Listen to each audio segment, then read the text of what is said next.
Welcome back. मैं मनवीर कौर। अज की video report मेरी बेस्ड रहेगी रिपब्लिक ऑफ खालिस्तान ते। जिहड़ा Republic of Khalistan government in exile चलाया जगजीत सिंह चौहान हुणा ने, जिन्होंने अपने पासपोर्ट भी छापे, खालिस्तान के नाम पर करंसी भी बनाई, डॉलर भी छापिया और अपने एंबैसडर भी लाए। बेसिकली अज की वीडियो एक तरह के नाल कंटीन्यूएशन है जो आप पिछली वीडियो गल की सी आनंदपुर साहब के मते की। 1970 के एक पासे तो अकाली दल आनंदपुर साहब के मते वर्गा एक क्रांतिकारी डॉकूमेंट लैके आने दी तैयारियां दे विच सी, चाहे उस डॉकूमेंट ने क्रांति नहीं लियांदी, पर दूसरे पासे ही 1970 के इदां दे इदां दीयां आवाज़ां जिहड़ियां सी, इदां दे लीडर जिहड़े सी, पंजाब दे विच खड़े हो चुके सी, जिहड़े सैपरेटिस्ट गल्लां कर रहे सी, जिहड़े एक अलग सिख होमलैंड बनाउण दीयां गल्लां और खालिस्तान के नारे लगने शुरू हो गए सी। और इन्हां दे विचों ही 1970 की एक बहुत वड्डी कार्रवाई है जो जगजीत सिंह चौहान की है। जगजीत सिंह चौहान इंग्लैंड जाते हैं और इंग्लैंड जाके पूरा खालिस्तान का नारा और ये सारियां एडवरटीजमेंट न्यूयॉर्क टाइम्स के विच दे देंदे ने। 1970 का पंजाब का माहौल ये सी कि उत्थे आम लोगों के विच खालिस्तान नाम की कोई भी चीज़ किते भी उन्हां दे मनां दे विच घर नहीं सी कीती हुई, ना ही इहो जिहियां कदी गल्लां 1970 के दौर नूं जदों आपां हिस्टोरिकली देखते हैं तो उहदे विच किते पढ़न नूं आउंदियां ने। सिर्फ यही जिक्र आउंदा है कि कुछ लोग सी जिहड़े विदेशों के विच बैठे सी, नॉर्थ अमेरिका दे विच, एंड जिहड़े यूरोप दे विच बैठे हुए सी, एंड पंजाब दे विच सिर्फ दो इदां दे छोटे धड़ियां दा नाम आउंदा है, जिवें एक तां वन मैन आर्मी सी जगजीत सिंह चौहान और दूसरे वो हुंदे ने जिहड़े बाद विच जाके दल खालसा की स्थापना करते हैं। उन्हां दी उम्रां बहुत छोटियां हुंदियां ने, 28 29 30 साल दी उम्रां वाले गजिंदर सिंह हुणे जिहड़े खालिस्तान के नारे लगाउंदे ने। जिवें 1970 ਦੇ ਵਿੱਚ ਦੱਸਿਆ ਜਾਂਦਾ कि जदों इंदिरा गांधी की रैली जिहड़ी पंजाब मोहाली दे विच डेराबस्सी दे इलाके च हुंदी आ तां उत्थे इहो ਜਿਹੇ खालिस्तान के नारे लगाए जाते हैं, पर आम लोगों के विच मासिस दे विच कोई भी इदां दा सेंटीमेंट खालिस्तान के लिए नहीं सीगा। जबकि पंजाबियों को एक बहुत लंबे स्ट्रगल तो बाद पंजाबी सूबा मिल चुका सी, जिहदे विच सिख majority स्टेट सीगी। चाहे वो गल that is a different issue कि उहदियां बहुत सारियां प्रॉब्लम सी, जिवें पंजाब दे पानियां दा मसला पेंडिंग सी, राजधानी दा मसला और पंजाबी बोलदे इलाके जिहड़े सी होर सूबियां दे विच रह गए सी। रिपब्लिक ऑफ खालिस्तान के राष्ट्रपति जगजीत सिंह चौहान कौन सीगे? वो कौन सी जगजीत सिंह चौहान जिन्हां ने गणतंत्र बनाया खालिस्तान के नाम पर, जिन्हां ने अपने प्रधानमंत्री बनाए, अपनी पूरी मिनिस्ट्री बनाई, अंबैसडर बनाए अलग अलग देशों के लिए, अपना दफ्तर बनाया, करंसी बनाई, पासपोर्ट बनाई, स्टैंप बनाई खालिस्तान के नाम पर। कौन सी वो जगजीत सिंह चौहान और उन्होंने की काम सी? उन्हां कम्मां दी हुण मैं टाइमलाइन तुहाडे अगे प्रेजेंट करांगी। जगजीत सिंह चौहान पंजाब के एक साबका मिनिस्टर सी, साबका फाइनैंस मिनिस्टर सी और साबका डिप्टी स्पीकर सी। हुशियारपुर जिले दे विच टांडा कॉन्स्टिचुएंसी तो इलैक्शन लड़े सी। अगर आप जगजीत सिंह चौहान की शुरुआत दे विच जो मैं डाटा फिगर आउट कर पाई हाँ, जो लभ पाई हाँ, तो जगजीत सिंह चौहान बारे कहा जाता है कि वो हरकृष्ण सिंह सुरजीत जो एक कम्यूनिस्ट सी, कम्यूनिस्ट पार्टी के नाल संबंधित एक पंजाब के लीडर सीगे, उन्हां दे नाल एक कॉमरेड सी, कम्यूनिस्ट सी। 1962 ਦੇ ਵਿੱਚ पंजाब के कांग्रेस चीफ मिनिस्टर प्रताप सिंह कैरो के कहण दे उत्ते जगजीत सिंह चौहान चोणां लड़ते हैं और हार जाते हैं। चोणां लड़ते हैं ज्ञानी करतार सिंह के विरुद्ध। उस तो बाद वो Republican party of India join करते हैं और 1967 ਦੇ ਵਿੱਚ जिन्नी भी कम्यूनिस्ट विचारधारा उन्होंने अंदर सी, मार्क्सिस्ट और लैनिन जिहड़ी सी, वो सारी नूं ही त्याग के वो अंबेदकर की आइडियोलॉजी वाली पार्टी दे विच आउंदे ने और फिर चोणां जितदे ने 1967 दीयां टांडा हुशियारपुर तो। उस तो बाद उन्होंने सरकार दे विच जिहड़ी यूनाइटेड फ्रंट की सरकार सी 1967 की, जिहदे विच जस्टिस गुरनाम सिंह मुख मंत्री बनते हैं, उहदे विच उन्हां नूं डिप्टी स्पीकर बनाया जाता है। वो सरकार सिर्फ 9 महीने ही वो जिहड़ा मुख मंत्री जस्टिस गुरनाम सिंह सी, 9 महीने ही चल पाउंदी है और 9 महीनों तो बाद नवे मुख मंत्री आते हैं लक्ष्मण सिंह गिल। लक्ष्मण सिंह गिल की सरकार के दौरान जगजीत सिंह चौहान पंजाब के फाइनैंस मिनिस्टर बनते हैं, पर लक्ष्मण सिंह गिल की सरकार भी सिर्फ 10 या 11 महीने चल पाउंदी है और उस तो बाद ਜਿਹੜੀਆਂ ਅਗਲੀਆਂ ਇਲੈਕਸ਼ਨ 1969 ਦੇ ਵਿੱਚ ਇੱਕ ਤਰ੍ਹਾਂ ਬਾਈ ਇਲੈਕਸ਼ਨ ਹੁੰਦੀਆਂ ਨੇ, ਉਹਦੇ ਵਿੱਚ ਜਗਜੀਤ ਸਿੰਘ ਚੌਹਾਨ ਉਹ ਹਾਰ ਜਾਂਦੇ ਨੇ। ਬਸ ਇੰਨਾ ਹੀ ਜਗਜੀਤ ਸਿੰਘ ਚੌਹਾਨ ਦਾ ਪੰਜਾਬ 'ਚ ਪੋਲੀਟੀਕਲ ਕਰੀਅਰ ਸੀ ਵੀ ਜੇਕਰ ਚੁਣੇ ਗਏ ਤਾਂ ਚੁਣ ਕੇ ਵੀ ਡਿਪਟੀ ਸਪੀਕਰ ਬਣੇ, ਪੰਜਾਬ ਦੇ ਫਾਈਨੈਂਸ ਮਿਨਿਸਟਰ ਬਣੇ, ਪਰ 9 ਮਹੀਨੇ ਜਾਂ 10 ਮਹੀਨਿਆਂ ਤੱਕ ਹੀ ਚੱਲ ਪਾਏ। ਮਹਿਜ 1.5 ਸਾਲ ਸਰਕਾਰ ਦੇ ਵਿੱਚ ਰਹਿਣ ਤੋਂ ਬਾਅਦ, ਚੋਣਾਂ ਹਾਰਨ ਤੋਂ ਬਾਅਦ ਜਗਜੀਤ ਸਿੰਘ ਚੌਹਾਨ 1969 15 ਅਗਸਤ 1969 ਦੇ ਵਿੱਚ ਜਦੋਂ ਦਰਸ਼ਨ ਸਿੰਘ ਫੇਰੂਮਾਨ ਪੰਜਾਬ ਨੂੰ ਪੰਜਾਬ ਦੀ ਰਾਜਧਾਨੀ ਚੰਡੀਗੜ੍ਹ ਦੇਣ ਦੇ ਲਈ ਮਰਨ ਵਰਤ ਰੱਖਦੇ ਨੇ, ਤਾਂ ਉਹਦੇ ਵਿੱਚ ਇਹਨਾਂ ਦਾ ਕਾਫੀ ਵੱਡਾ ਰੋਲ ਜਗਜੀਤ ਸਿੰਘ ਚੌਹਾਨ ਦਾ ਦੱਸਿਆ ਜਾਂਦਾ ਹੈ। दर्शन सिंह फेरूमान की मौत होंदी है इस मरण वर्त तो बाद और जगजीत सिंह चौहान अकाली दल फेरूमान की स्थापना करते हैं, पर वह पार्टी भी कामयाब नहीं हो पाती। 1970 ਦੇ ਵਿੱਚ 1970 ਦੇ ਵਿੱਚ ਜਗਜੀਤ ਸਿੰਘ ਚੌਹਾਨ, ਕਿਉਂਕਿ ਦਰਸ਼ਨ ਸਿੰਘ ਫੇਰੂਮਾਨ ਦਾ ਜਿਹੜਾ ਆਖਰੀ ਇੱਕ ਜਿਹੜਾ ਕਨਸੈਪਟ ਉਹਨਾਂ ਦਾ ਸੀਗਾ ਉਹ ਇਹੀ ਸੀਗਾ ਕਿ ਆਜ਼ਾਦ ਪੰਥ ਤੇ ਆਜ਼ਾਦ ਇੱਕ ਸਿੱਖ ਹੋਮਲੈਂਡ ਲੈਣੀ ਆ, ਇੱਕ ਇੰਡੀਪੈਂਡੈਂਟ ਸੋਵਰੀਅਨ ਸਟੇਟ ਸਿੱਖਾਂ ਦੀ ਹੋਣੀ ਚਾਹੀਦੀ ਆ। ਸੋ ਉਸੇ ਆਈਡੀਏ ਨੂੰ ਲੈ ਕੇ ਜਗਜੀਤ ਸਿੰਘ ਚੌਹਾਨ ਵਿਦੇਸ਼ ਚਲੇ ਜਾਂਦੇ ਨੇ ਇੰਗਲੈਂਡ ਦੇ ਵਿੱਚ।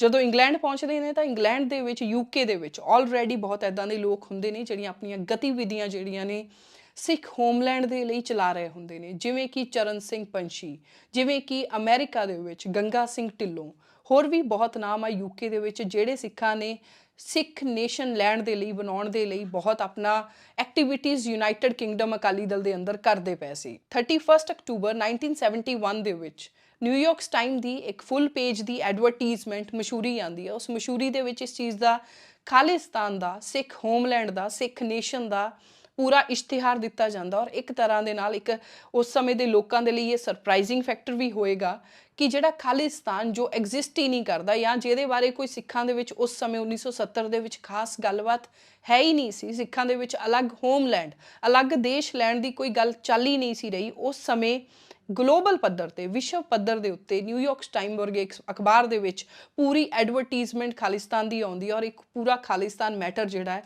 ਇਹ ਗਲੋਬਲਾਈਜ਼ਡ ਹੋ ਜਾਂਦਾ, ਸੰਸਾਰ ਪੱਧਰ ਤੇ ਜਾਣਿਆ ਜਾਣ ਲੱਗ ਜਾਂਦਾ।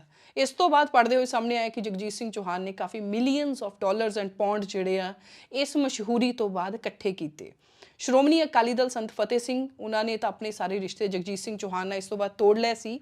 ਔਰ ਜਿਹੜਾ ਇੰਗਲੈਂਡ ਦਾ ਉਸ ਸਮੇਂ ਗੁਰਦੁਆਰੇ ਸੀਗੇ, ਨਾਰਥ ਅਮਰੀਕਾ ਦੇ ਗੁਰਦੁਆਰੇ ਸੀ, ਉਹਨਾਂ ਵੱਲੋਂ ਵੀ ਜਗਜੀਤ ਸਿੰਘ ਚੌਹਾਨ ਦੀ ਐਂਟਰੀ ਤੇ ਬੈਨ ਲਗਾ ਦਿੱਤਾ ਗਿਆ ਸੀ ਕਿਉਂਕਿ ਉਹ ਖਾਲਿਸਤਾਨ ਦੇ ਇਸ ਆਈਡੀਆ ਦੇ ਨਾਲ ਐਸੋਸੀਏਟ ਨਹੀਂ ਸੀ ਕਰਦੇ। ਪਰ ਇਹ ਵੀ ਚੀਜ਼ ਇੱਥੇ ਆਪਣੇ ਲਈ ਜਾਣਨੀ ਜ਼ਰੂਰੀ ਹੈ ਕਿ ਉਸ ਸਮੇਂ ਜਿਹੜੇ ਗੁਰਦੁਆਰੇ ਸੀ ਉਹਨਾਂ ਗੁਰਦੁਆਰਿਆਂ ਦੇ ਉੱਤੇ ਜਿਹੜੀ ਅਕਾਲੀ ਦਲ ਮੋਡਰੇਟ ਸੀ, ਜਿਹੜੇ ਮੋਡਰੇਟ ਅਕਾਲੀ ਦਲ ਧੜੇ ਸੀ, ਉਹਨਾਂ ਦਾ ਹੀ ਗੁਰਦੁਆਰਾ ਪ੍ਰਬੰਧਕ ਕਮੇਟੀਆਂ ਤੇ ਕਬਜ਼ਾ ਹੁੰਦਾ ਸੀ। ਔਰ ਬਾਅਦ ਵਾਲੇ ਸਾਲਾਂ ਦੇ ਵਿੱਚ 1980 ਦੇ ਵਿੱਚ ਆ ਕੇ ਆਪਾਂ ਦੇਖਦੇ ਹਾਂ ਕਿ ਜਿਹੜੇ ਰੈਡੀਕਲ ਧੜੇ ਨੇ, ਜਿਹੜੇ ਸੈਪਰੇਟਿਸਟ ਧੜੇ ਨੇ, ਉਹਨਾਂ ਦਾ ਹੀ ਕਬਜ਼ਾ ਜਦੋਂ ਗੁਰਦੁਆਰਿਆਂ ਦੇ ਉੱਤੇ ਨਾਰਥ ਅਮਰੀਕਾ, ਇੰਗਲੈਂਡ ਜਾਂ ਯੂਰਪ ਦੇ ਗੁਰਦੁਆਰਿਆਂ ਤੇ ਹੁੰਦਾ ਹੈ ਤਾਂ ਫਿਰ ਉਹ ਇੱਕ ਅਲੱਗ ਤਰ੍ਹਾਂ ਦਾ ਖਾਲਿਸਤਾਨ ਦਾ ਜਿਹੜਾ ਨੈਰੇਟਿਵ ਹੈ ਉਹ ਉੱਭਰ ਕੇ ਸਾਹਮਣੇ ਆਉਂਦਾ ਹੈ। ਪਰ ਇੱਥੇ ਇੱਕ ਬਹੁਤ ਵੱਡੇ ਸਵਾਲ ਹਮੇਸ਼ਾ ਹੀ ਖੜੇ ਕੀਤੇ ਜਾਂਦੇ ਰਹੇ ਵੀ ਜਗਜੀਤ ਸਿੰਘ ਚੌਹਾਨ ਕੋਲ ਇੰਨਾ ਪੈਸਾ ਕਿੱਥੋਂ ਆਇਆ ਕਿ ਉਹ ਐਡੀਆਂ ਵੱਡੀਆਂ ਐਡਵਰਟੀਜ਼ਮੈਂਟਸ ਜਿਹੜੀਆਂ ਅਖਬਾਰਾਂ ਦੇ ਵਿੱਚ ਦਿੰਦਾ ਰਿਹਾ। ਕਿਉਂਕਿ ਜਗਜੀਤ ਸਿੰਘ ਚੌਹਾਨ ਪੰਜਾਬ ਦਾ ਸਾਬਕਾ ਮਿਨਿਸਟਰ ਸੀ, ਸਾਬਕਾ ਡਿਪਟੀ ਸਪੀਕਰ ਸੀ। ਸੋ ਉਸ ਸਮੇਂ ਸਰਕਾਰ ਵੱਲੋਂ ਐਕਸ਼ਨ ਕਿਉਂ ਨਹੀਂ ਲਿਆ ਗਿਆ? ਇਸ ਤੋਂ ਹੀ ਕੁਝ ਸਮੇਂ ਬਾਅਦ, ਕੁਝ ਮਹੀਨਿਆਂ ਬਾਅਦ 1971 ਦੀ ਹੀ ਇੰਡੀਆ ਪਾਕਿਸਤਾਨ ਲੜਾਈ ਯੁੱਧ ਹੁੰਦਾ ਹੈ। ਔਰ ਉਸ ਵਾਰ ਦੇ ਵਿੱਚ ਜਿਹੜੇ ਪਾਕਿਸਤਾਨ ਦੇ ਯਹੀਆ ਖਾਨ ਐਂਡ ਜ਼ੁਲਫਿਕਾਰ ਅਲੀ ਭੁੱਟੋ ਜਿਹੜੇ ਨੇ ਉਹ ਇੱਕ ਤਰ੍ਹਾਂ ਦੇ ਨਾਲ ਜਗਜੀਤ ਸਿੰਘ ਚੌਹਾਨ ਨੂੰ ਟਾਈਟਲ ਦਿੰਦੇ ਨੇ ਫਾਦਰ ਆਫ ਸਿੱਖ ਨੇਸ਼ਨ ਦਾ। ਔਰ ਨਨਕਾਣਾ ਸਾਹਿਬ ਲਿਆ ਕੇ ਉਹਨਾਂ ਨੂੰ ਬਿਠਾਉਂਦੇ ਨੇ ਔਰ ਇੱਕ ਤਰ੍ਹਾਂ ਦੇ ਨਾਲ ਇਹੋ ਜਿਹੀਆਂ ਅਨਾਉਂਸਮੈਂਟਸ ਕੀਤੀਆਂ ਜਾਂਦੀਆਂ, ਕਰਵਾਈਆਂ ਜਾਂਦੀਆਂ ਜਗਜੀਤ ਸਿੰਘ ਚੌਹਾਨ ਤੋਂ, ਤਾਂ ਕਿ ਜਿਹੜੇ ਸਿੱਖ ਫੌਜੀ ਉਸ ਯੁੱਧ ਦੇ ਵਿੱਚ ਪਾਕਿਸਤਾਨ ਦੇ ਖਿਲਾਫ ਲੜ ਰਹੇ ਨੇ ਇੰਡੀਆ ਦੇ ਪੱਖ ਤੋਂ, ਉਹਨਾਂ ਦਾ ਮਨੋਬਲ ਤੋੜਿਆ ਜਾ ਸਕੇ, ਉਹਨਾਂ 'ਚ ਬਗਾਵਤ ਪੈਦਾ ਕੀਤੀ ਜਾ ਸਕੇ ਖਾਲਿਸਤਾਨ ਦੇ ਨਾਮ ਦੇ ਉੱਤੇ ਔਰ ਇੰਡੀਆ ਨੂੰ ਹਰਾਇਆ ਜਾ ਸਕੇ। ਉਹ ਇੱਕ ਸਾਈਕੋਲੋਜੀਕਲ ਵਾਰਫੇਅਰ ਦਾ ਟੂਲ ਬਣਾ ਕੇ ਜਗਜੀਤ ਸਿੰਘ ਚੌਹਾਨ ਨੂੰ 1971 ਦੇ ਵਿੱਚ ਪਾਕਿਸਤਾਨ ਦੀ ਆਰਮੀ ਜਨਰਲ ਨੇ ਔਰ ਉਹਦੇ ਬਾਅਦ ਵਿੱਚ ਬਣੇ ਜਿਹੜੇ ਪ੍ਰਾਈਮ ਮਿਨਿਸਟਰ ਸੀਗੇ, ਉਹਨਾਂ ਦੇ ਵੱਲੋਂ ਇਹਨਾਂ ਨੂੰ ਵਰਤਿਆ ਗਿਆ ਹੈ। ਔਰ ਉਹਦੀਆਂ ਐਗਜ਼ਾਮਪਲ ਆਪਣੇ ਸਾਹਮਣੇ ਪ੍ਰਤੱਖ ਰੂਪ ਦੇ ਵਿੱਚ ਮੌਜੂਦ ਨੇ। 1971 ਦੇ ਵਿੱਚ ਪਾਕਿਸਤਾਨ ਦੀ ਇੱਕ ਸਟ੍ਰੈਟੇਜੀ ਦੱਸੀ ਜਾਂਦੀ ਹੈ ਕਿ ਬਲੀਡ ਇੰਡੀਆ। ਉਹ ਸਟ੍ਰੈਟੇਜੀ ਦੇ ਤਹਿਤ ਉਹ ਬੰਗਲਾਦੇਸ਼, ਜਿਹਨੂੰ ਇੰਦਰਾ ਗਾਂਧੀ ਨੇ ਲਿਬਰੇਟ ਕਰਵਾਇਆ ਸੀ, ਇੱਕ ਨਵਾਂ ਮੁਲਕ ਬਣਾਇਆ ਸੀ, ਈਸਟ ਪਾਕਿਸਤਾਨ ਨੂੰ ਖਤਮ ਕਰਕੇ ਬੰਗਲਾਦੇਸ਼ ਅਲੱਗ ਲਿਬਰੇਟਡ ਮੁਲਕ ਬਣਾਇਆ ਸੀ, ਉਹਦਾ ਬਦਲਾ ਲੈਣਾ ਚਾਹੁੰਦੇ ਸੀ। ਇਸ ਕਰਕੇ ਸਿੱਖਾਂ ਨੂੰ ਇਹਦੇ ਵਿੱਚ ਇੱਕ ਮੋਹਰਾ ਬਣਾ ਕੇ ਵਰਤਨ ਦੀ ਸਾਜ਼ਿਸ਼ ਸੀ। ਜਾਂ ਉਹਨਾਂ ਦੀ ਇੱਕ ਇਹ ਸੀਗਾ ਕਿ ਪੰਜਾਬ ਦੇ ਵਿੱਚ ਜਿਸ ਤਰ੍ਹਾਂ ਜੰਮੂ ਕਸ਼ਮੀਰ ਦੇ ਵਿੱਚ ਪ੍ਰੋਬਲਮ ਪੈਦਾ ਹੋਈ, ਉਸੇ ਤਰ੍ਹਾਂ ਪੰਜਾਬ ਦੇ ਵਿੱਚ ਇੱਕ ਨਵਾਂ ਕੇ ਪ੍ਰੋਜੈਕਟ ਚਲਾਇਆ ਜਾਵੇ ਔਰ ਸਿੱਖਾਂ ਨੂੰ ਇਸ ਤਰ੍ਹਾਂ ਵਰਤਿਆ ਜਾਵੇ ਤਾਂ ਕਿ ਇੰਡੀਆ ਦੇ ਨਾਲ ਬਦਲਾ ਲਿਆ ਜਾਵੇ। ਇਹੋ ਜਿਹੀਆਂ ਬਹੁਤ ਥਿਊਰੀਜ਼ ਜਿਹੜੀਆਂ ਨੇ ਐਗਜ਼ਿਸਟ ਕਰਦੀਆਂ ਨੇ ਔਰ ਕਈ ਵਾਰੀ ਇਹ ਸੱਚ ਵੀ ਲੱਗਦੀਆਂ ਨੇ। ਇੱਕ ਮੈਂ ਅੱਜ ਦੀ ਵੀਡੀਓ ਤੋਂ ਬਾਅਦ ਜਿਹੜੀ ਕੱਲ੍ਹ ਦੀ ਵੀਡੀਓ ਹੋਏਗੀ, ਮੈਂ ਇਸੇ ਵੀਡੀਓ ਦਾ ਦੂਸਰਾ ਪਾਰਟ ਹੋਏਗੀ ਜਿਹਦੇ ਵਿੱਚ ਜਗਜੀਤ ਸਿੰਘ ਚੌਹਾਨ ਔਰ ਉਹਦਾ ਪਾਕਿਸਤਾਨ ਦਾ ਕੀ ਲਿੰਕ ਸੀ ਜਾਂ ਕਿਹੜੀਆਂ ਫੋਰਸਿਸ ਉਹਦੇ ਪਿੱਛੇ ਸੀ, ਉਹਦੇ ਤੇ ਗੱਲ ਕਰਾਂਗੀ। ਜਗਜੀਤ ਸਿੰਘ ਚੌਹਾਨ 5 ਸਾਲ ਬਿਲਕੁਲ ਸ਼ਾਂਤ ਰਹਿਣ ਤੋਂ ਬਾਅਦ 1977 ਦੇ ਵਿੱਚ ਇੰਡੀਆ ਆਉਂਦਾ ਹੈ 2 ਸਾਲਾਂ ਦੇ ਲਈ। ਔਰ ਉਸ ਸਮੇਂ ਦੇ ਦੌਰਾਨ ਜਦੋਂ ਆਪਾਂ ਜਗਜੀਤ ਸਿੰਘ ਚੌਹਾਨ ਦੀਆਂ ਕਾਰਵਾਈਆਂ ਨੂੰ ਦੇਖਦੇ ਹਾਂ ਤਾਂ ਉਹਦੀਆਂ 2 ਕਾਰਵਾਈਆਂ ਨੇ ਜਿਹੜੀਆਂ ਬਹੁਤ ਇੰਪੋਰਟੈਂਟ ਨੇ, ਜਿਹਦੇ ਤੋਂ ਆਪਾਂ ਕਾਫੀ ਕੁਝ ਜਿਹੜੇ ਐਂਗਲ ਆ ਫਰਦਰ ਐਕਸਪਲੋਰ ਕਰ ਸਕਦੇ ਹਾਂ। ਪਹਿਲੀ ਕਾਰਵਾਈ ਤਾਂ ਉਹਨਾਂ ਦੀ ਹੁੰਦੀ ਹੈ ਕਿ ਚੰਡੀਗੜ੍ਹ ਦੇ ਇੱਕ ਗੁਰਦੁਆਰਾ ਦੇ ਵਿੱਚ ਸਰਦਾਰ ਕਪੂਰ ਸਿੰਘ ਨਾਲ ਮਿਲ ਕੇ ਦਲ ਖਾਲਸਾ ਦੀ ਸਥਾਪਨਾ ਕਰਦੇ ਨੇ। ਦਲ ਖਾਲਸਾ ਦੇ ਵਿੱਚ ਉਹੋ ਜਿਹੇ ਲੀਡਰ ਹੁੰਦੇ ਨੇ, ਮੈਂ ਪਹਿਲਾਂ ਵੀ भी दस चुकी हाँ 1970 वाली इंदिरा गांधी की रैली की एग्जाम्पल दे चुकी हाँ। ਜਿਹੜੇ खालिस्तान की मंग उठाते होंगे ने वो लीडर्स ਦੀਆਂ ਉਮਰਾਂ ਜਿਹੜੀਆਂ ਨੇ बहुत छोटियां ਹੁੰਦੀਆਂ ਨੇ। यंग उम्र ਦਾ एक स्टूडेंट या यूथ ब्रिगेड टाइप दल खालसा ਹੁੰਦਾ ਹੈ ਜਿਹਦਾ नाम तो इतिहास ਦੇ ਵਿੱਚ बहुत ਵੱਡੇ एक अहमियत रखता है दल खालसा। पर इस ऑर्गेनाइजेशन ने जिथे भी ਆਪਣੀਆਂ ਕਾਰਵਾਈਆਂ शुरू कीतियां इन्हां दे पिछे बहुत इदां दे नाम आउंदे ने जिवें सरदार कपूर सिंह ਵੱਲੋਂ उस समय जगजीत सिंह चौहान भी मौजूद सी जदों इहदी स्थापना की जाती है, अनाउंसमेंट दल खालसा की की जाती है। ये डॉक्टर सोहन सिंह का भी नाम आता है। ये सारे वो लोग ने जिन्हां दे उत्ते कई तरह के जिहड़े शक ने, बहुत वड्डा सैक्शन अपनी सिख कम्यूनिटी का ਜਿਹੜਾ कई तरह के शक, कई तरह की शक ਦੀਆਂ ਸੂਈਆਂ ਜਿਹੜੀਆਂ ਇਹਨਾਂ ਦੇ ਉੱਤੇ ਲਿਆ ਕੇ ਟਿਕਾਉਂਦਾ ਹੈ ਕਿ ਕਰੈਕਟਰ ਕੌਣ ਸਨ। 1978 ਦੇ ਵਿੱਚ ਹੀ ਜਦੋਂ ਦਲ ਖਾਲਸਾ ਦੀ ਪ੍ਰੈਸ ਕਾਨਫਰੰਸ ਦੇ ਵਿੱਚ ਅਨਾਉਂਸਮੈਂਟ ਕੀਤੀ ਜਾਂਦੀ ਹੈ ਕਿ ਇੱਕ ਨਵੀਂ ਜਥੇਬੰਦੀ ਬਣਾਈ ਗਈ, ਤਾਂ ਉਸੇ ਹੀ ਹੋਟਲ ਦੇ ਵਿੱਚ ਜਿੱਥੇ ਉਹ ਪ੍ਰੈਸ ਕਾਨਫਰੰਸ ਹੋ ਰਹੀ ਹੁੰਦੀ ਹੈ ਉੱਥੇ ਗਿਆਨੀ ਜ਼ੈਲ ਸਿੰਘ ਵੀ ਮੌਜੂਦ ਹੁੰਦੇ ਨੇ। ਉਹ ਵੀ ਆਪਣੀ ਇੱਕ ਪ੍ਰੈਸ ਕਾਨਫਰੰਸ ਕਰ ਰਹੇ ਹੁੰਦੇ ਨੇ। ਸੋ ਇੱਥੇ ਕਈ ਤਰ੍ਹਾਂ ਦੇ ਜਿਹੜੇ ਸ਼ੱਕ ਆ ਇਹਨਾਂ ਤੇ ਕੀਤੇ ਜਾਂਦੇ ਨੇ। ਇਹਦਾ ਕਾਰਨ ਇਹ ਹੈ ਕਿਉਂਕਿ ਯੂਕੇ ਦੇ ਵਿੱਚ ਜਿਹੜਾ ਅਕਾਲੀ ਦਲ ਸੀ ਉਹਦੇ ਵਿੱਚ ਬਹੁਤ ਇੱਦਾਂ ਦੇ ਲੋਕ ਸੀ जिन्हां दे नाम बख्शीश सिंह हो गए, सोहन सिंह हो गए, दरविंदर सिंह परमार हो गए, गंगा सिंह ढिल्लों एंड चरण सिंह पंछी, होर भी इत्थे बहुत नाम आते हैं जिहड़े बाद विच जाके कुलदीप सिंह सोढी भी आउंदे ने, डॉक्टर औलख आउंदे ने। बहुत इदां दे नाम सी जिहड़े खालिस्तान की मंग जिहड़ी सी वो इंडिया दे विच भी करवाउणा चाहुंदे सी, इंडिया दे विच भी इहो जी जथेबंदी नूं खड़ा करना चाहुंदे सी जिहड़ी कि आर्बीट्ररी तौर दे उत्ते रैशनल वे दे विच जाके भी हर टाइम खालिस्तान की मंग ही करदी रहे। और उदां दी एक जथेबंदी दल खालसा अपने सामने निकल के सामने भी आउंदी है। 1977 दे विच दूसरा इंपॉर्टेंट काम जगजीत सिंह चौहान ने जो कीता है, उन्हां दी मीटिंग्स होईयां संत जरनैल सिंह पिंडरा वालियां दे नाल। कई लेखक कहते हैं 2 मीटिंग्स होईयां, पर कईयां दा कहना है कि कई मीटिंग्स रैपिडली उस दौरान हुई और जिहदे विच जगजीत सिंह चौहान यही चाहुंदे सी कि जो संत जरनैल सिंह पिंडरा वाले आ वो खालिस्तान की मंग नूं उठाण, ना कि आनंदपुर साहब के मते की गल करन। पर संत जरनैल सिंह पिंडरा वालियां ने खालिस्तान की मंग कदी भी नहीं की। इनू अगे आके बहुत रिपोर्ट्स इदां दीयां ने जिहड़ियां इहदी पुष्टि करदियां ने। और इटसैल्फ संत जरनैल सिंह पिंडरा वालियां दे जिहड़े उन्हां दीयां स्पीचेस आ उहदे विच भी आपां नूं पुष्टि हुंदी आ भी आनंदपुर साहब दे मते लई ही एक तरह के नाल अड़े हुई सी सरकार दे नाल। और सिर्फ जदों ऑपरेशन ब्लू स्टार होने तो कुछ दिन पहलां दे वो स्टेटमेंट आ जिथे वो कहंदे आ कि अगर अटैक हुंदा तो खालिस्तान की नींह रखी जाऊगी। पर जगजीत सिंह चौहान की एक तरह वो एफर्ट सी कि संत जरनैल सिंह पिंडरा वालियां नूं मनाउणा चाहुंदे सी कि तुसीं खालिस्तान की मंग उठाओ, भारत तो सैपरेट होकर एक अलग स्टेट बनाउण की मंग उठाओ। संत पिंडरा वालियां दी स्टेटमेंटां दे विच इह चीज़ किते भी नज़र नहीं आउंदी। और दूसरी चीज़ जो 1977 च उन्होंने इंडिया च की दल खालसा की स्थापना, सरदार कपूर सिंह सोहन सिंह होना नाल मिल के वो दल खालसा जिहड़ी अगे आके एक अपना रोल जिहड़ा डिस्टिंक्ट रोल जिहड़ा प्ले करदी और कई तरह की शक की सूई जिहड़ी लोकां दी दल खालसा और ये जिहड़े करैक्टर ने जगजीत सिंह चौहान इन्हां दे उत्ते आके अटकदी है।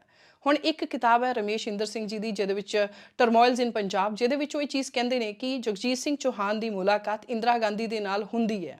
वो पुष्टि दिंदे ने भी अपने आर्मी के जरनैल इस चीज़ के गवाह सीगे कि जगजीत सिंह चौहान की मुलाकात इंदिरा गांधी के नाल प्राइम मिनिस्टर ऑफ इंडिया के नाल हुंदी है। और इस चीज़ की गवाही दिंदे हो ये भी कहते हैं कि जो नैयर सीगे कुलदीप नैयर एंड खुशवंत सिंह भी इस चीज़ के गवाह सी कि जगजीत सिंह चौहान के नाल Indira Gandhi prime minister of India की मुलाकात हुंदी है। पर कई रिपोर्ट्स कहंदियां ने कि जगजीत सिंह चौहान तो 1979 दे विच ही इंडिया तो बाहर चला जाता। सो 1979 दे विच तां इंदिरा गांधी प्राइम मिनिस्टर है ही नहीं सी। पर कई रिपोर्ट्स ये भी कहंदियां ने कि 1980 तक जगजीत सिंह चौहान इंडिया दे विच ही सी। सो उत्थे सवाल पैदा हुंदा है कि अगर वो आदमी जिहड़ा न्यूयॉर्क टाइम दे विच एक बहुत ग्लोबलाइज लैवल के उत्ते खालिस्तान के इशू नूं जिहड़ा आम लोकां दे विच है ही नहीं है वो पैदा करने की कोशिश कर रहा, तो इस तरह के बंदे दे नाल देश की प्रधानमंत्री क्यों मुलाकात करेगी? अगे जाके होर भी बहुत तरह के सवाल आते हैं। पर जगजीत सिंह चौहान 1980 का वो दौर से जदों वापस इंग्लैंड चला जाता और इंग्लैंड दे विच जाके वो उत्थे खालिस्तान का रिपब्लिक ऑफ खालिस्तान की घोषणा करता है। 1980 दे विच ही जगजीत सिंह चौहान वापस इंग्लैंड जाके और जगजीत सिंह चौहान का साथी बलवीर सिंह संधू इंडिया दे विच रह के दोनों अलग अलग थावां तो अपनी रिपब्लिक ऑफ खालिस्तान का ऐलान करते हैं। और रिपब्लिक ऑफ खालिस्तान का ऐलान करते हुए अपने पासपोर्ट भी इशू करते हैं, अपनी स्टैंप पोस्टल स्टैंप भी इशू करते हैं। और जो भी स्टंट वो मार सकते सी, जो भी किसी भी तरह का थिएटरिकल कोई ड्रामा वो रच सकते सी, उन्होंने हर एक वो रचिया ताकि लोगों को एहसास हो जाए कि रिपब्लिक ऑफ खालिस्तान बन चुका है। और एक बिल्डिंग दे विच उन्होंने अपना हाउस ऑफ खालिस्तान भी बनाया, अपने आप को प्रेजिडेंट घोषित किया, ਪ੍ਰਾਈਮ ਮਿਨਿਸਟਰ ਵੀ ਚੁਣੇ, ਅੰਬੈਸਡਰ ਵੀ ਚੁਣੇ ਔਰ ਹੋਰ ਤਰ੍ਹਾਂ ਦਾ ਸਾਰਾ ਤੁਸੀਂ ਦੇਖ ਪਾ ਰਹੇ ਹੋ ਤਸਵੀਰਾਂ ਇਹਨਾਂ ਦੇ ਵਿੱਚ।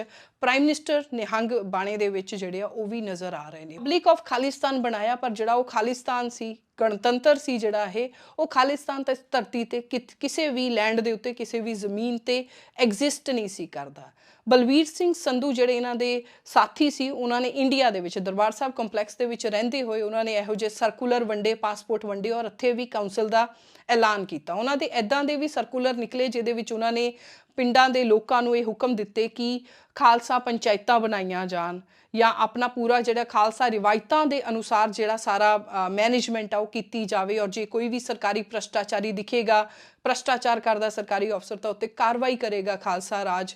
ਐਂਡ ਇੱਦਾਂ ਦੇ ਹੋਰ ਵੀ ਬਹੁਤ ਨਾਅਰੇ ਦਿੱਤੇ ਕਿ 15 ਅਗਸਤ ਨੂੰ ਕਾਲਾ ਝੰਡਾ ਫਹਿਰਾਉਣਾ ਆ, 26 ਜਨਵਰੀ ਨੂੰ ਵੀ ਕਾਲਾ ਦਿਵਸ ਮਨਾਉਣਾ ਆ। ਜੋ ਵੀ ਭਾਰਤ ਸਟੇਟ ਦੇ ਐਂਟੀ ਜਾ ਕੇ ਕੀਤਾ ਜਾ ਸਕਦਾ ਸੀ ਉਹਨਾਂ ਨੇ ਕੋਸ਼ਿਸ਼ ਕੀਤੀ, ਪਰ ਇਹਨੂੰ ਕਿਤੇ ਵੀ ਇੱਕ ਸਾਥ ਜਿਹੜਾ ਆਮ ਲੋਕਾਂ ਦਾ ਸਾਥ ਆ ਉਹ ਕਿਤੇ ਵੀ ਨਹੀਂ ਮਿਲਦਾ। Jagjit Singh Chauhan operation blue star ਦੇ ਵੇਲੇ ਵੀ ਇੰਡੀਆ ਦੇ ਵਿੱਚ ਨਹੀਂ ਆਉਂਦੇ ਔਰ ਉਸ ਤੋਂ ਬਾਅਦ ਉਹਨਾਂ ਦਾ ਇੱਕ ਇੰਟਰਵਿਊ 1984 ਦੇ ਵਿੱਚ ਜਦੋਂ ਇੰਦਰਾ ਗਾਂਧੀ ਦੀ ਅਸੈਸੀਨੇਸ਼ਨ ਹੁੰਦੀ ਹੈ ਉਸ ਤੋਂ ਕੁਝ ਦਿਨ ਪਹਿਲਾਂ ਦਾ BBC ਨੂੰ ਦਿੱਤਾ ਹੋਇਆ ਇੱਕ ਇੰਟਰਵਿਊ ਹੁੰਦਾ ਹੈ ਜਿਹਦੇ ਵਿੱਚ ਉਹ ਕਹਿੰਦੇ ਨੇ ਕਿ ਆਉਣ ਵਾਲੇ ਕੁਝ ਦਿਨਾਂ ਦੇ ਵਿੱਚ ਇੰਦਰਾ ਗਾਂਧੀ ਦੇ ਪਰਿਵਾਰ ਨੂੰ, ਇੰਦਰਾ ਗਾਂਧੀ ਨੂੰ ਬੀਹੈਡ ਕਰ ਦਿੱਤਾ ਜਾਊਗਾ, ਉਹਦਾ ਸਿਰ ਕਤਲ ਕਰ ਦਿੱਤਾ ਜਾਏਗਾ, ਤੁਹਾਡੇ ਸਾਹਮਣੇ ਖਬਰ ਆਉਣ ਵਾਲੀ ਹੈ। ਐਡੀ ਵੱਡੀ ਉਹ ਸਟੇਟਮੈਂਟ ਦਿੰਦੇ ਨੇ। ਬਾਅਦ ਵਿੱਚ ਕਈ ਸਾਲਾਂ ਬਾਅਦ ਮਾਰਗਰੇਟ ਟੈਚਰ ਜੋ ਸਮੇਂ ਦੇ UK ਦੇ ਪ੍ਰਾਈਮ ਮਿਨਿਸਟਰ ਹੁੰਦੇ ਨੇ ਉਹਨਾਂ ਵੱਲੋਂ ਵੀ ਇਹ ਸਟੇਟਮੈਂਟ ਦਿੱਤੀ ਜਾਂਦੀ ਹੈ ਕਿ ਇੰਗਲੈਂਡ ਦੇ ਕਾਨੂੰਨ ਦੀ ਮੈਂ ਲੰਘ ਨਹੀਂ ਸੀ ਸਕਦੀ, ਇਸ ਕਰਕੇ ਮੈਂ ਜਗਜੀਤ ਸਿੰਘ ਚੌਹਾਨ ਤੇ ਉਹ ਪ੍ਰਾਈਮ ਮਿਨਿਸਟਰ ਨੇ ਕੋਈ ਐਕਸ਼ਨ ਨਹੀਂ ਕੀਤਾ। ਅਦਰਵਾਈਜ਼ ਮਾਰਗਰੇਟ ਟੈਚਰ ਵੀ ਜਗਜੀਤ ਸਿੰਘ ਚੌਹਾਨ ਤੇ ਐਕਸ਼ਨ ਕਰਨਾ ਚਾਹੁੰਦੀ ਸੀ ਕਿਉਂਕਿ ਜਗਜੀਤ ਸਿੰਘ ਚੌਹਾਨ ਦਾ ਨਾਮ ਇੰਦਰਾ ਗਾਂਧੀ ਦੀ prime minister of India the assassination ਕਰਵਾਉਣ ਦੀ ਕਨਸਪਾਇਰੇਸੀ ਦੇ ਵਿੱਚ ਵੀ ਆਇਆ ਸੀ ਔਰ ਨਾਨਾਵਤੀ ਕਮਿਸ਼ਨ ਨੇ ਵੀ ਆਪਣੀਆਂ ਰਿਪੋਰਟਸ ਦੇ ਵਿੱਚ ਜਗਜੀਤ ਸਿੰਘ ਚੌਹਾਨ ਦਾ ਨਾਮ ਰੱਖਿਆ ਹੋਇਆ ਸੀ। ਪਰ ਬਾਵਜੂਦ ਉਸ ਤੇ ਵੀ 1989 ਨੂੰ ਜਗਜੀਤ ਸਿੰਘ ਚੌਹਾਨ ਇੰਡੀਆ ਆਉਂਦੇ ਆ ਔਰ ਉਹਨਾਂ ਤੇ ਕੋਈ ਵੀ ਕਾਰਵਾਈ ਨਹੀਂ ਹੁੰਦੀ। ਉਹ ਖਾਲਿਸਤਾਨ ਦਾ ਝੰਡਾ ਜਿਹੜਾ ਦਰਬਾਰ ਸਾਹਿਬ ਕੰਪਲੈਕਸ ਦੇ ਵਿੱਚ ਲਹਿਰਾਉਂਦੇ ਆ, ਪਰ ਕੋਈ ਵੀ ਕਾਰਵਾਈ ਜਗਜੀਤ ਸਿੰਘ ਚੌਹਾਨ ਤੇ ਨਹੀਂ ਕੀਤੀ ਜਾਂਦੀ। ਸਵਾਲ ਪੈਦਾ ਹੁੰਦਾ ਹੈ ਕਿ ਇਹੋ ਜਿਹੀ ਕਾਰਵਾਈ ਭਾਰਤ ਸਰਕਾਰ ਨੇ ਕਿਉਂ ਨਹੀਂ ਕੀਤੀ। ਪ੍ਰਾਈਮ ਮਿਨਿਸਟਰ ਰਾਜੀਵ ਗਾਂਧੀ ਵੱਲੋਂ 1989 ਦੇ ਵਿੱਚ ਜਗਜੀਤ ਸਿੰਘ ਚੌਹਾਨ ਨੂੰ ਅਰੈਸਟ ਕਿਉਂ ਨਹੀਂ ਕੀਤਾ ਗਿਆ। ਜਦੋਂ ਜਗਜੀਤ ਸਿੰਘ ਚੌਹਾਨ ਵਾਪਸ ਇੰਗਲੈਂਡ ਚਲਾ ਜਾਂਦਾ ਹੈ ਤਾਂ ਉੱਥੇ ਉਹਦਾ ਪਾਸਪੋਰਟ ਜਿਹੜਾ ਉਹਨੂੰ ਰਿਵੋਕ ਕਰ ਦਿੱਤਾ ਜਾਂਦਾ, ਉਹਦੇ ਪਾਸਪੋਰਟ ਨੂੰ ਬੈਨ ਲਗਾ ਦਿੱਤਾ ਜਾਂਦਾ, ਇਲੀਗਲ ਕਰਾਰ ਦੇ ਦਿੱਤਾ ਜਾਂਦਾ। ਜਗਜੀਤ ਸਿੰਘ ਚੌਹਾਨ ਦੇ ਰਿਪਬਲਿਕ ਆਫ ਖਾਲਿਸਤਾਨ ਨੂੰ ਕਿਸੇ ਵੀ ਦੇਸ਼ ਤੋਂ ਮਾਨਤਾ ਨਹੀਂ ਮਿਲਦੀ। ਯੂਨਾਈਟਿਡ ਨੇਸ਼ਨ ਦੇ ਅੱਗੇ ਵੀ ਉਹ ਆਪਣੀ ਐਪਲੀਕੇਸ਼ਨ ਪਾਉਂਦੇ ਨੇ, ਉਹ ਰਿਜੈਕਟ ਹੋ ਜਾਂਦੀ ਆ ਰਾਈਟ ਅਵੇ।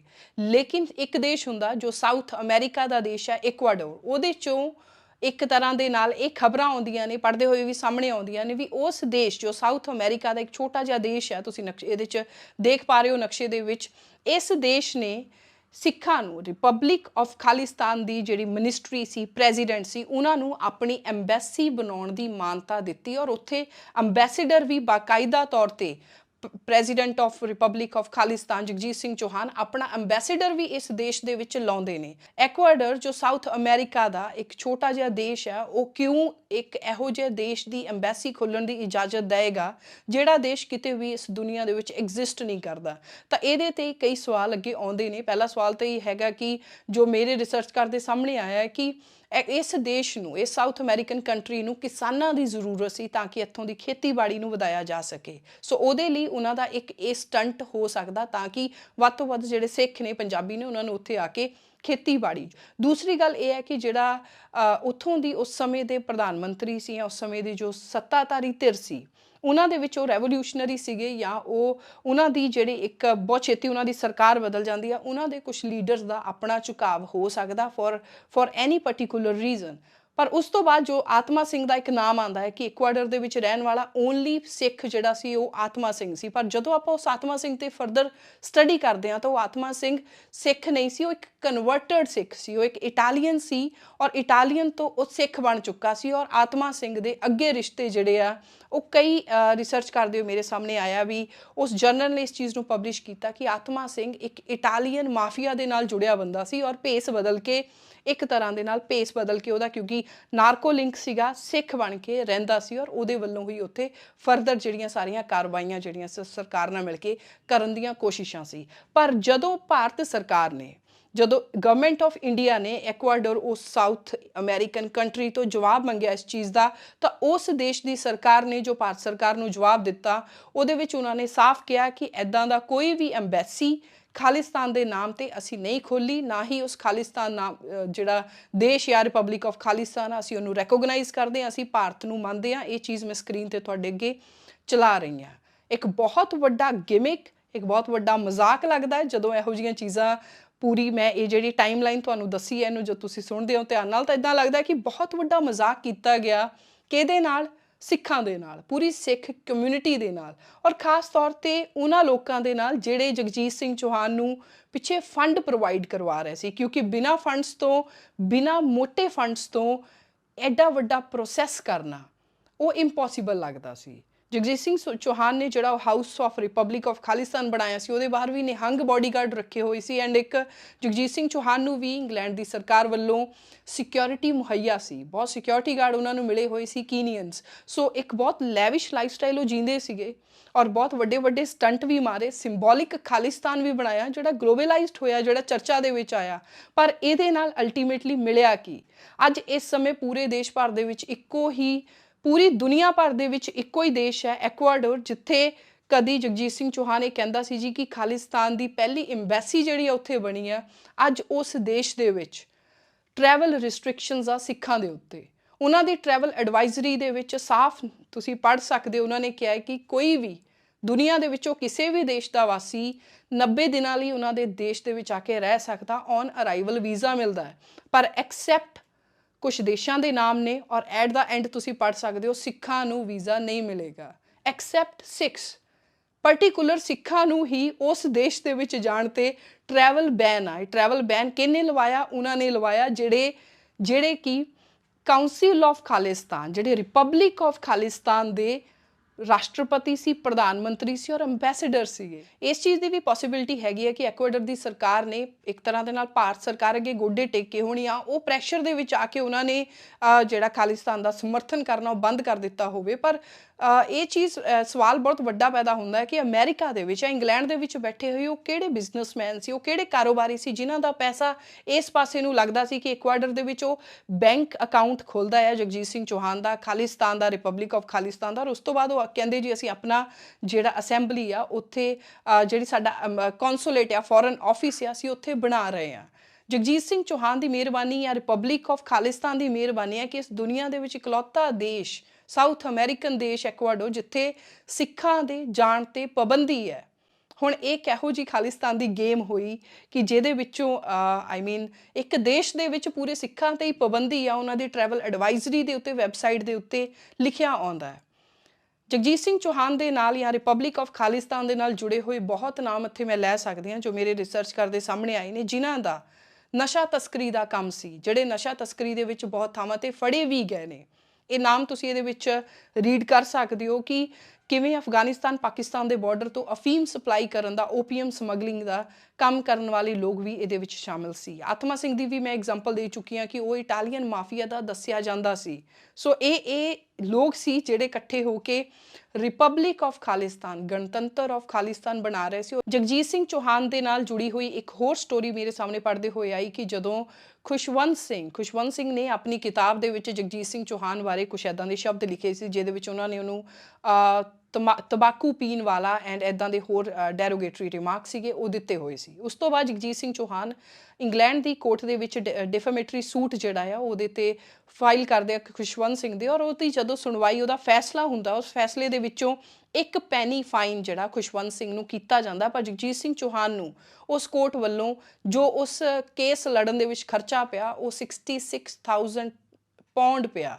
ਇੰਨਾ ਖਰਚਾ ਜਗਜੀਤ ਸਿੰਘ ਚੌਹਾਨ ਨੇ ਇੱਕ ਸਟੂਪਿਡ ਕੇਸ ਦੇ ਉੱਤੇ ਇਨਵੈਸਟਡ। ਹੁਣ ਜਗਜੀਤ ਸਿੰਘ ਚੌਹਾਨ ਦੀਆਂ ਜਿਹੜੀਆਂ ਅੱਗੇ ਜਾ ਕੇ ਇੰਟਰਵਿਊਜ਼ ਆਉਂਦੀਆਂ ਨੇ ਉਹਦੇ ਵਿੱਚ ਉਹ ਕਹਿੰਦੇ ਨੇ, ਉਹਨਾਂ ਨੂੰ ਪੁੱਛਿਆ ਜਾਂਦਾ ਕਿ ਤੁਹਾਡੇ ਕੋਲ ਪੈਸਾ ਕਿੱਥੋਂ ਆਇਆ, ਤਾਂ ਉਹਨਾਂ ਦਾ ਕਹਿਣਾ ਸੀ ਕਿ ਪੈਸਾ ਸੰਗਤ ਵੱਲੋਂ ਆਉਂਦਾ ਹੈ।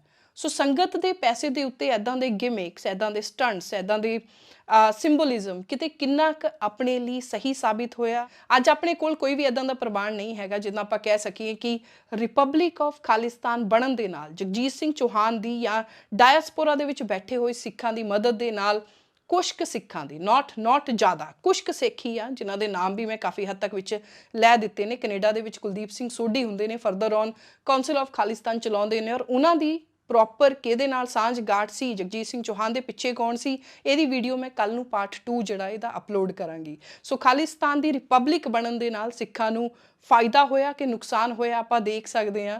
ਪਰ ਜਿਹੜਾ ਸੰਗਤ ਦਾ ਪੈਸਾ ਆ ਸਿੱਖ ਹੋਮਲੈਂਡ ਦੇ ਨਾਮ ਤੇ ਜੋ ਅੱਜ ਵੀ ਬਹੁਤ ਲੋਕ ਬੈਠੇ ਹਥਿਆਰ ਰਹੇ ਨੇ, ਉਹਦਾ ਪ੍ਰੋਪਰ ਫਾਇਦਾ ਜਗਜੀਤ ਸਿੰਘ ਚੌਹਾਨ ਹੋਣਾ ਦੇ ਜਾਂ ਪੂਰੀ ਸਰਕਾਰ ਆਫ ਰਿਪਬਲਿਕ ਆਫ ਖਾਲਿਸਤਾਨ ਨੇ ਚੱਕਿਆ।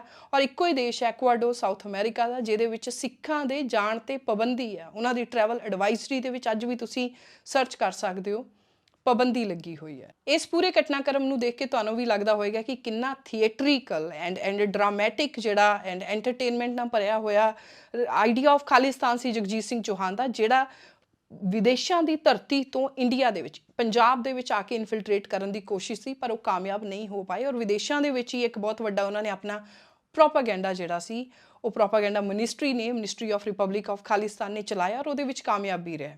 ਉਹਨਾਂ ਦੇ ਨਾਲ ਜਾਣਕਾਰ ਜਿੰਨੇ ਵੀ ਲੀਡਰ ਸੀ ਜਗਜੀਤ ਸਿੰਘ ਚੌਹਾਨ ਹੋਣਾ ਦੇ, ਉਹ ਅੱਜ ਵੀ ਪੰਜਾਬ ਦੇ ਵਿੱਚ ਸਰਦਾਰ ਸਿਮਰਨਜੀਤ ਸਿੰਘ ਮਾਨ ਵੀ ਉਹਨਾਂ ਦੇ ਜਾਣਕਾਰ ਸੀਗੇ। ਉਹਨਾਂ ਨੇ ਜਗਜੀਤ ਸਿੰਘ ਚੌਹਾਨ ਨੇ ਬਹੁਤ ਤਾਰੀਫ ਜਿਹੜੀ ਸੀ ਸਰਦਾਰ ਸਿਮਰਨਜੀਤ ਸਿੰਘ ਮਾਨ ਦੀ ਕੀਤੀ ਸੀਗੀ। ਐਂਡ ਹੋਰ ਵੀ ਬਹੁਤ ਲੋਕ ਨੇ ਡਾਇਸਪੋਰਾ ਦੇ ਵਿੱਚ ਜਿਹੜੇ ਅੱਜ ਦੇ ਖਾਲਿਸਤਾਨ ਦੇ ਉੱਤੇ ਕੰਮ ਕਰ ਰਹੇ ਨੇ 21st ਸੈਂਚੁਰੀ ਦੇ ਡਿਜੀਟਲ ਖਾਲਿਸਤਾਨ ਤੇ, ਉਹ ਵੀ ਉਹਨਾਂ ਦੇ ਨਾਲ ਜੁੜੇ ਹੋਏ ਸੀ। ਪਰ ਆਪਾਂ ਕਿਤੇ ਵੀ ਇਹ ਚੀਜ਼ ਨਹੀਂ ਵੇਖਾਂਗੇ ਕਿ ਕੋਈ ਵੀ ਲੀਡਰ ਜਗਜੀਤ ਸਿੰਘ ਚੌਹਾਨ ਨੂੰ ਚੰਗਾ ਕਹਿ ਰਿਹਾ ਜਾਂ ਮਾੜਾ ਕਹਿ ਰਿਹਾ, ਬੇਸਿਕਲੀ ਚੁੱਪ ਹੋ ਜਾਂਦੇ ਆ। ਇਹੀ ਕਾਰਨ ਹੈ ਕਿ ਮੈਂ ਜਿਹੜੀਆਂ ਵੀਡੀਓਜ਼ ਹੈ ਬਣਾ ਰਹੀ ਹਾਂ ਤਾਂ ਕਿ ਪੰਜਾਬ ਦਾ ਜਿਹੜਾ ਯੂਥ ਹੈ, ਪੰਜਾਬ ਦੀ ਜਿਹੜੀ ਨੌਜਵਾਨੀ ਹੈ, ਉਹਨਾਂ ਦੇ ਸਾਹਮਣੇ ਹਰ ਇੱਕ ਚੀਜ਼ ਆਵੇ ਤੇ ਉਹ ਆਪਣਾ ਮਨ ਆਪ ਬਣਾ ਸਕਣ। ਮੈਂ ਇਹਦੇ ਵਿੱਚ ਤੁਹਾਨੂੰ ਹਰ ਪੱਖ ਦੀ ਜਾਣਕਾਰੀ ਦੇਣ ਦੀ ਕੋਸ਼ਿਸ਼ ਕੀਤੀ ਹੈ। Jagjit Singh Chauhan president of republic of Khalistan Bharat ਨੂੰ ਪਰਤਦੇ ਨੇ ਸਾਲ 2001 ਦੇ ਵਿੱਚ। ਉਹਨਾਂ ਨੂੰ ਮਾਫੀ ਇੱਕ ਤਰ੍ਹਾਂ ਦੀ ਮਿਲਦੀ ਹੈ। ਹੋਰ ਵੀ ਬਹੁਤ ਇੱਦਾਂ ਦੇ ਐਲੀਮੈਂਟਸ ਹੁੰਦੇ ਨੇ ਜਿਹੜੇ ਉਸ ਸਮੇਂ ਖਾਲਿਸਤਾਨ ਦੀ ਆਵਾਜ਼ ਉਠਾਉਂਦੇ ਨੇ, ਪਰ ਉਹਨਾਂ ਨੂੰ ਬਾਅਦ ਵਿੱਚ ਭਾਰਤ ਦੇ ਵਿੱਚ ਆਉਣਾ ਇਜਾਜ਼ਤ ਮਿਲਦੀ ਹੈ ਅਟਲ ਬਿਹਾਰੀ ਵਾਜਪਾਈ ਦੀ ਸਰਕਾਰ ਦੇ ਵੇਲੇ।